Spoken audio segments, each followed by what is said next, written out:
JJ Redick. I've certainly heard everything.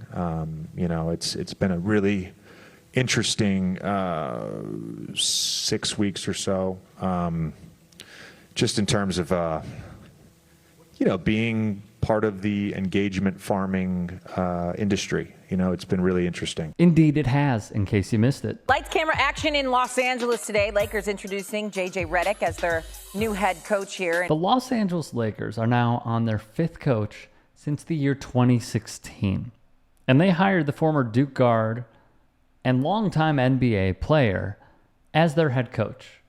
His introductory press conference. Hey JJ, Claire Dillon with The Guardian. What misconceptions or concerns about you that you've heard in the last few weeks are you the most looking forward to dispelling when you're the coach? I don't really have a great answer for your question because I really don't give a Yeah, that was his fiery, passionate, not really caring about anything response to asking quite simply of him to react and give a smidge of analysis on if he's looking forward to proving people wrong.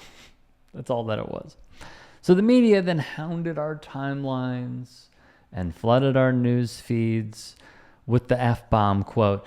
Then there was longtime broadcaster and Yankees announcer Michael Kay. What exactly has happened to the coarsening of our society where a guy who went to Duke, a bright guy, just drops an F-bomb? Why? On live TV. Why is that okay now?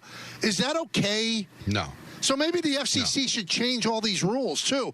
I mean, this guy just dropped it, and it's not just JJ Redick, but this is a man of authority right now. People use the F word like it's nothing now. And look, Kay can have his points. However, this is a little bit of a political question, but obviously a big part of this show is the MAGA hat. For the first show, yeah. Right. There are people that wear the MAGA hat and like what the MAGA hat represents. Are you afraid about alienating them? They could be fans of the show. Alienate yourselves. Yeah. Go and alienate. You have my blessing. No, I can give a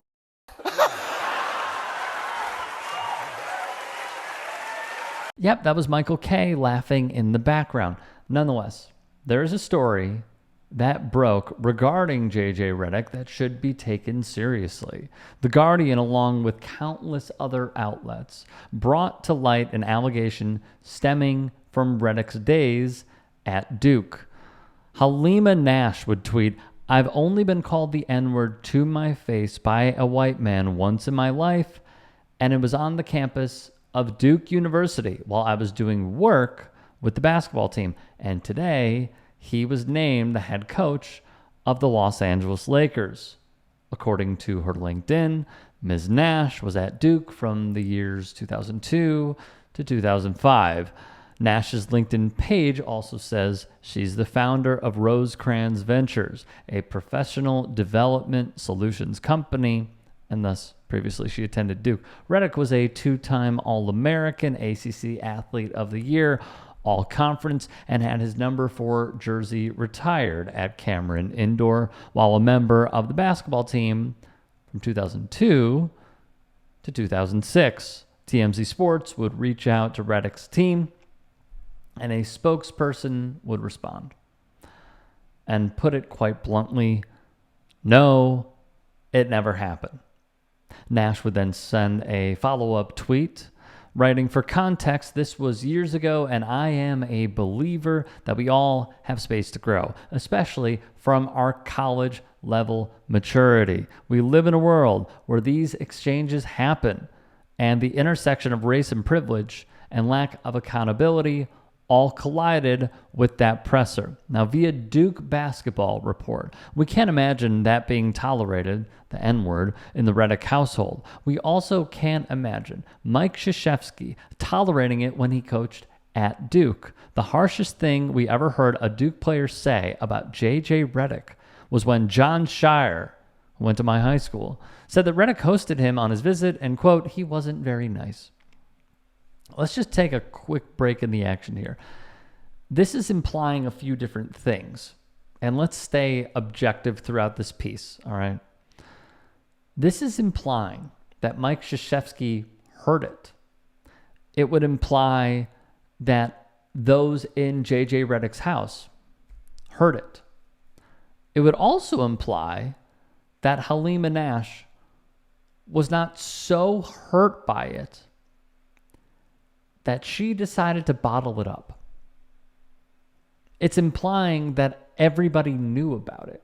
So while I do understand where they're coming from, and it is good to know that there were not any reports out of Duke of JJ Redick having this mindset, it also does a disservice to the potential truth to say and imply that these individuals knew about it and did nothing about it, or there was no course of action.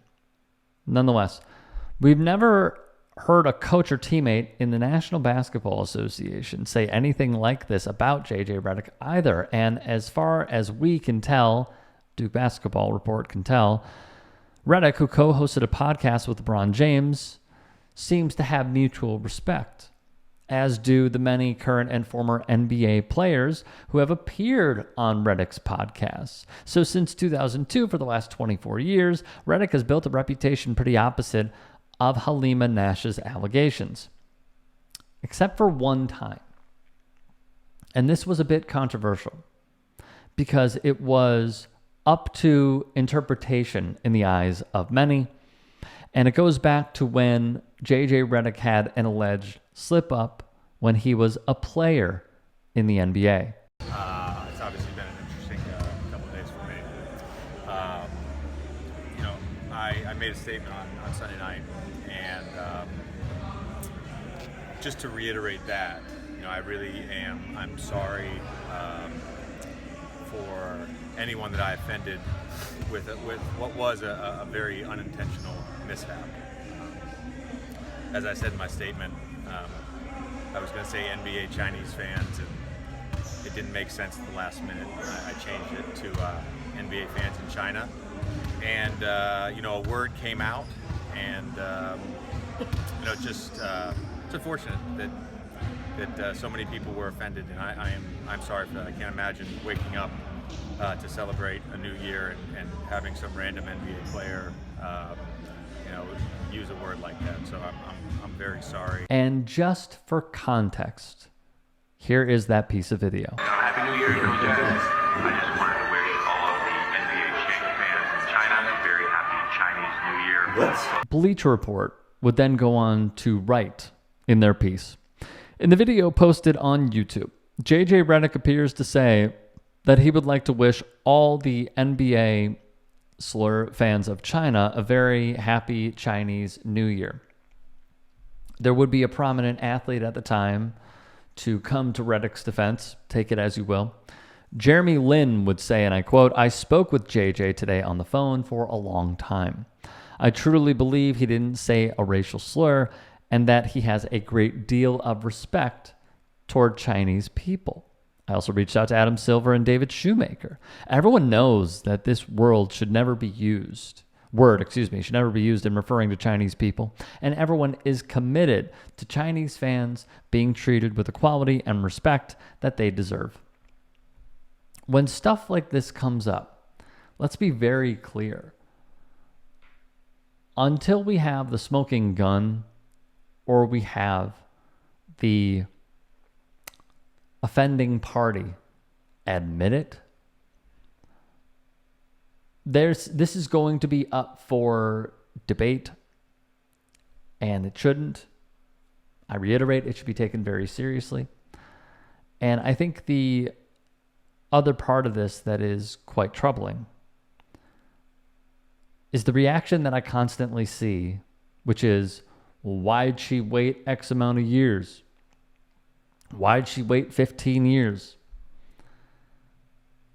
And while I do understand that some may feel like this is all smoke and mirrors, I think you need to try and comprehend the level of hatred, questioning oneself, putting down, making one feel like the lesser, that emotion has and sits with people for a very, very, very long time. And there is no great time to come out and say it. That is up to the person who was shown great disdain for who they are as a person. So I say this, stop. Because you're making yourself look really, really stupid. Really stupid. I hope you get the truth. And again, this is a report from a Duke alum. She is doubling down on this. She also says that there is room for growth, as there always is with each and every person. If there is more to the story, we will update y'all as it comes in.